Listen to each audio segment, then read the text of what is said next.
ষান্মাসিক সামষ্টিক মূল্যায়ন 2024 নবম শ্রেণীর ডিজিটাল প্রযুক্তি মূল্যায়ন প্রক্রিয়া চলছে। তো মূল্যায়নের প্রক্রিয়াটা এবছর একটু নতুন আঙ্গিকে দেওয়া হয়েছে। নির্দেশিকায় দেয়া আছে পরিশিষ্ট 1, পরিশিষ্ট 2, পরিশিষ্ট 3 এবং পরিশিষ্ট 4। তো পরিশিষ্ট 1 দেখে পরিশিষ্ট 2 এর ছক পূরণ করতে হবে এবং পরিশিষ্ট 3 দেখে পরিশিষ্ট 4 এর ছক পূরণ করতে হবে। যিনি প্রত্যবেক্ষকের দায়িত্বে থাকবেন তিনি পরিশিষ্ট 2 এর ছক ক্লাসের কাজের ভিত্তিতে মূল্যায়ন করবেন। তো সে লক্ষ্যেই প্রত্যবেক্ষক ক্লাসের মূল্যায়ন কার্যক্রম পরিচালনা করতেছেন মোহাম্মদ আশিকুর রহমান স্যার, যিনি ডিজিটাল প্রযুক্তি বিষয়ের খ শাখার প্রত্যবেক্ষকের দায়িত্বরত এবং সে মূল্যায়ন করার ক্ষেত্রে এককভাবে প্রত্যেক শিক্ষার্থীকে তার কাজের ধারাগুলো মূল্যায়ন করার লক্ষ্যে এককভাবে প্রশ্ন করতেছে। তো আমরা চেষ্টা করব আমাদের কাজগুলো সঠিকভাবে পরিচালনা করার। তো সে লক্ষ্যে মূল্যায়ন করা হচ্ছে। এবার আমি একটু প্রশ্ন সম্পর্কে ধারণা দেওয়ার চেষ্টা করব। আমাদের প্রশ্নে একটা থিম দেওয়া হয়েছে। প্রথমেই আমাদের নবম শ্রেণীতে দুটো অভিজ্ঞতা ছিল এই ষান্মাসিক সামষ্টিক মূল্যায়নের সিলেবাসে, আর এই দুটো অভিজ্ঞতার ভিত্তিতে একটা থিম দেওয়া হয়েছে। থিমের নাম হচ্ছে সাইবার নিরাপত্তা বিষয়ক সচেতনতামূলক তথ্য উপস্থাপন করতে হবে। তো আমরা এই যে একটা উদ্দীপক দেখতে পাচ্ছি, উদ্দীপকটা আমরা ভালোভাবে পড়ে তারপর এই যে কাজের ধারাবাহিকতা থেকে আমরা খেয়াল করব। অর্থাৎ কাজ নাম্বার 1, এখানে পরিশিষ্ট 1 6.9.7.1 অর্থাৎ 7 নম্বর যোগ্যতার 1 নম্বর পিআই এর মূল্যায়ন করতে হবে।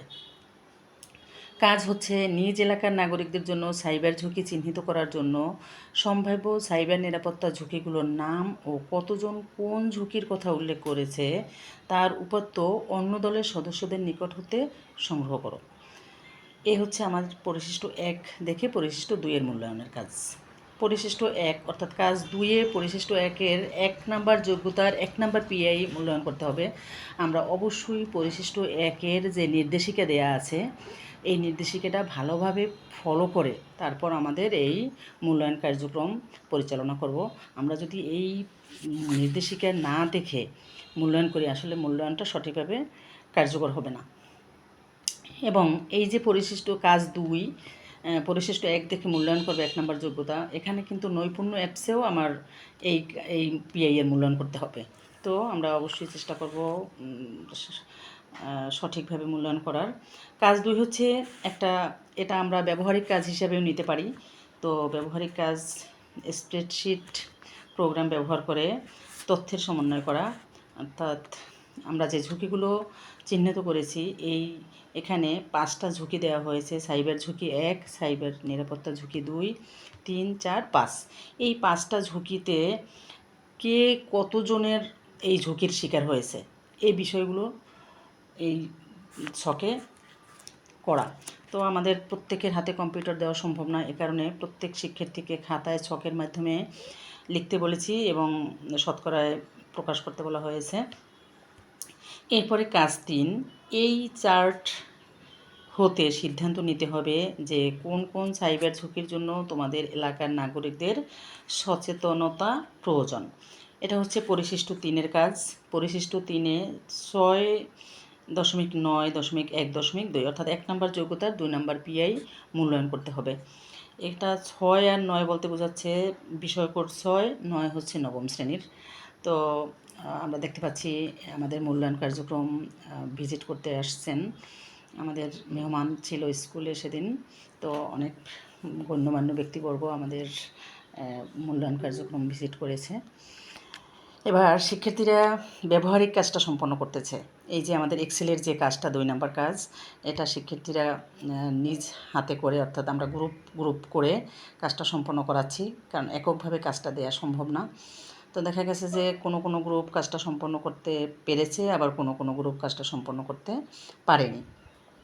তো সবাই চেষ্টা করেছে এবং প্রত্যেক শিক্ষার্থীকে সহযোগিতা করেছে, যে শিক্ষার্থী ভালো পারে সেই শিক্ষার্থী প্রত্যেককে সহযোগিতা করার প্রয়াস দেখিয়েছে। তো এই ছিল আমাদের কাজ। তো আমি খাতায়, যারা কম্পিউটারে কাজ করতে পারবে না তাদেরকে বলা হয়েছে যে দলগতভাবে তোমরা খাতায় একটা পাই চার্ট তৈরি করে কোন ঝুঁকির বেশি, তোমার এই তথ্য ছকে ঝুঁকি বেশি দেখতে পাচ্ছি, সেই ঝুঁকিটাকে পাই চার্টের মাধ্যমে প্রমাণ করে দেখাবে। এই যে শিক্ষার্থীরা কাজটা করতে পেরেছে, এ কারণে তারা হাততালি দিচ্ছে। অর্থাৎ ব্যাপারটা এরকমই, যখন কোনো কাজ সফলভাবে করা যায় তখন কিন্তু একটা অন্য রকমের উল্লাস লক্ষ্য করা যায়।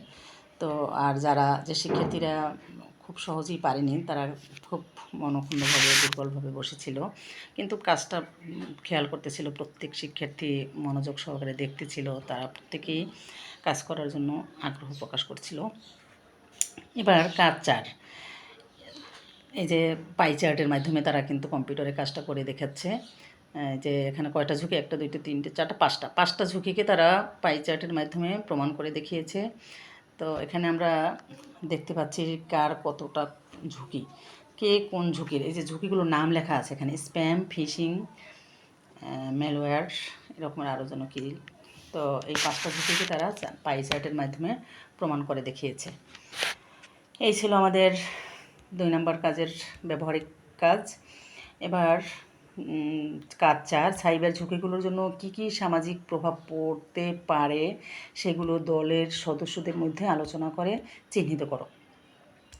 তো সাইবার ঝুঁকিগুলোর জন্য কী কী সামাজিক প্রভাব পড়ে, অর্থাৎ ওই শিক্ষার্থীরা 1 নম্বর কাজে যে ঝুঁকিগুলো চিহ্নিত করেছিল সে ঝুঁকিগুলো সমাজে কী প্রভাব পড়ে, অর্থাৎ ওই প্রত্যেক শিক্ষার্থী এককভাবে কাজটা সম্পন্ন করবে যে তার সমাজে ওই ঝুঁকিটা কী প্রভাব ফেলতে পারে, এই বিষয়টা তারা খাতায় লিপিবদ্ধ করবে। এখানে মূল্যায়ন করতে হবে পরিশিষ্ট 3-এ, অর্থাৎ 3 দেখে 4-এর ছক পূরণ করব আমি।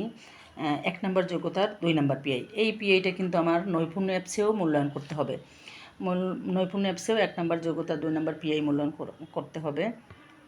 এবার আসি কাজ 5 নম্বর কাজ হচ্ছে প্রতিটি সাইবার ঝুঁকি হতে নিরাপদ থাকার সম্ভাব্য কৌশল কী কী হতে পারে সেগুলো নিজ দলে আলোচনা, অন্য দলের সদস্যদের সাক্ষাৎকার ও সুযোগ থাকলে ইন্টারনেট থেকে সংগ্রহ করে সেই তথ্যগুলো খাতার কাগজে নিচের ছকের মতো করে নিজ নিজ খাতায় লিখব। তো ওরা নিজ নিজ খাতায় লিখতেছে কার কী কৌশল, অর্থাৎ আমি বলে দিয়েছি যে এখানে 3টা কলাম আছে, ইন্টারনেট হতে প্রাপ্ত কৌশল। এটা যেহেতু ইন্টারনেট ব্যবহার করে খুঁজতে হবে সে কারণে তোমাদের এটার দরকার নাই। তো ওদেরকে বলেছি যে নিজ নিজ দলের সদস্যদের থেকে প্রাপ্ত কৌশলগুলো তোমরা খাতায় লিপিবদ্ধ করবে এবং অন্য দলের সদস্যদের থেকে প্রাপ্ত কৌশল, এই দুটো কৌশল এখানে লিখবে। আর ইন্টারনেট থেকে প্রাপ্ত কৌশলটা তোমাদের ফাঁকা থাকবে, এটা লিখতে হবে না, কারণ ইন্টারনেট থেকে সার্চ দিয়ে লিখতে অনেক সময় লাগবে। তো এই ছিল আমার 5 নম্বর কাজ। তো 5 নম্বর কাজে যে বিষয়টা মূল্যায়ন করতে হবে, অর্থাৎ পরিশিষ্ট 3 দেখে পরিশিষ্ট 4-এর ছক পূরণ করতে হবে। এখানে হচ্ছে 7 নম্বর যোগ্যতার 1 নম্বর পিআই, এটা কিন্তু 7 নম্বর যোগ্যতার 1 নম্বর পিআই মূল্যায়ন করতে হবে। এবার আসা যাক কাজ নাম্বার 6, প্রতিটি ঝুঁকির জন্য একটি করে স্লাইড বা পোস্টার তৈরি করতে হবে। দলের প্রত্যেকে একটি করে ঝুঁকি বেছে নিতে হবে যেন ওই ঝুঁকির প্রভাব ও তা হতে নিরাপদ থাকার কৌশলসমূহের তথ্য নিয়ে স্লাইড বা পোস্টার তৈরি করতে হবে। এখানে মূল্যায়ন করতে হবে পরিশিষ্ট 1, অর্থাৎ যিনি ক্লাসে প্রত্যবেক্ষক থাকবেন। আমরা দেখতে পাচ্ছি প্রত্যবেক্ষক হিসাবে যে স্যার কর্মরত আছেন তিনি প্রত্যেক শিক্ষার্থীকে পর্যবেক্ষণ করতেছেন। তো পরিশিষ্ট 1 দেখে পরিশিষ্ট 2-এর ছক পূরণ করবেন। এখানে যে মূল্যায়ন করতে হবে সেটা হচ্ছে 4 নম্বর যোগ্যতার 2 নম্বর পিআই। তো 4 নম্বর যোগ্যতা দেখে যোগ্যতার মূল্যায়ন করবেন, পিআই নাম্বার হচ্ছে 2। তো এবার আসি 7 নম্বর কাজ। 7 নম্বর কাজ হচ্ছে সকল তথ্য, ছবি, চার্ট, ইনফোগ্রাফ, ভিডিও, সাক্ষাৎকার ইত্যাদি দিয়ে একটা ভিডিও ডকুমেন্টারি এডিট করার ক্ষেত্রে নিচের সফটওয়্যারের স্ক্রিনশটে ভিডিও এডিটিং টুলগুলো ব্যবহারের ধারাবাহিকতা চিহ্নিত করে সংখ্যার ক্রমানুসারে চিহ্নিত করে দেখাতে হবে। সেই ক্রমানুসারে ভিডিও এডিট করার ধাপগুলো ফ্লোচার্টের নিজ নিজ খাতায় উল্লেখ করো। তো এই কাজটার ধারণা দেওয়া হয়েছে শিক্ষার্থীদেরকে এভাবে যে তোমরা যেহেতু কম্পিউটার প্রত্যেক শিক্ষার্থী কাজটা করে দেখাতে পারবে না, তোমাদেরকে পূর্বে যেভাবে কাজটা ধারণা দেওয়া হয়েছিল সে ধারণার আলোকে একটা ভিডিওকে কিভাবে এডিট করতে হয় এই প্রক্রিয়াটা অর্থাৎ এর ধাপগুলো তুমি খাতায় ফ্লো চার্টের মাধ্যমে দেখাবে। কোন ধাপের পর কোন ধাপে আমরা আগাবো, কোনটা করে তারপর কোনটা, এটা ফ্লো চার্ট করে খাতায় দেখাবে। তো এটা ছিল আমার 7 নম্বর কাজ। এখানে পরিশিষ্ট 3 দেখে পরিশিষ্ট 4-এর ছক মূল্যায়ন করতে হবে। এটা হচ্ছে 4 নম্বর যোগ্যতার 3 নম্বর পিআই।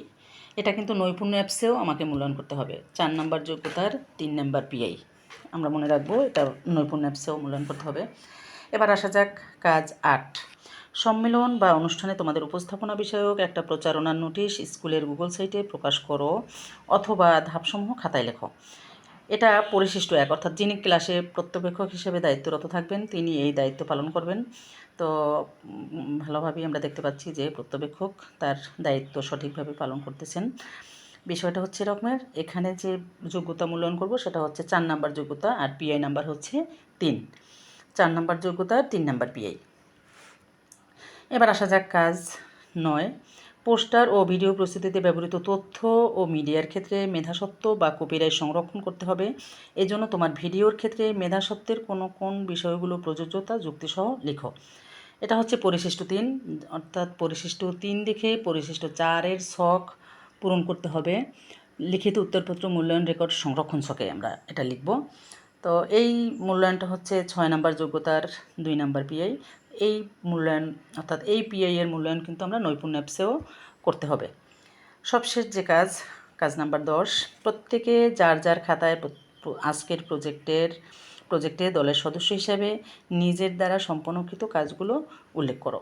অর্থাৎ নিজে যে কাজটা করেছো এই শুরু থেকে অর্থাৎ কাজ নাম্বার 1 থেকে 9 পর্যন্ত এই কাজের ধারাবাহিকভাবে খাতায় অ্যাসাইনমেন্ট আকারে লিখে খাতা জমা দিবে। আর এখানে যে মূল্যায়ন করতে হবে অর্থাৎ পরিশিষ্ট 3 দেখে পরিশিষ্ট 4-এর ছক মূল্যায়ন করতে হবে। যে যোগ্যতা মূল্যায়ন করব তা হচ্ছে 7 নাম্বার যোগ্যতা, 7 নাম্বার যোগ্যতার 1 নাম্বার পিআই। তো এ ছিল আমাদের আজকের ষান্মাসিক সামষ্টিক মূল্যায়নের 9ম শ্রেণীর ডিজিটাল প্রযুক্তির প্রশ্ন সম্পর্কে স্বাভাবিক ধারণা দেয়া।